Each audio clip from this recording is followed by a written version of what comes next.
إن الذين كذبوا بآياتنا واستكبروا عنها لا تفتح لهم أبواب السماء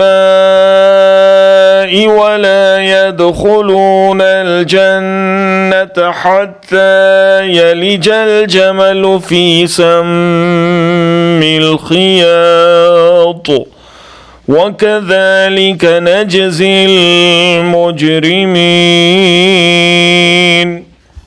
Surely as for those who reject our communications and turn away from them haughtily, the doors of heaven shall not be opened for them, nor shall they enter the garden until the camel pass through the eye of the needle, and thus do we reward the guilty.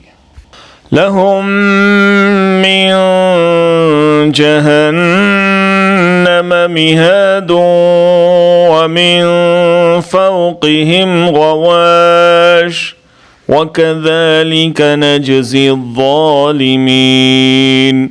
They shall have a bed of hellfire, and from above them coverings of it, and thus do we reward the unjust.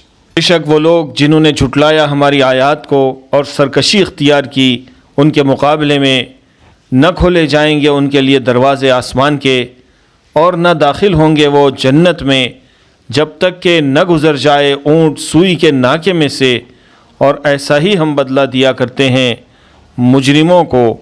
उनके लिए होगा जहन्नम बिछोना और उनके ऊपर होगा उसी का ओढ़ना, और ऐसा ही बदला दिया करते हैं हम जालिमों को।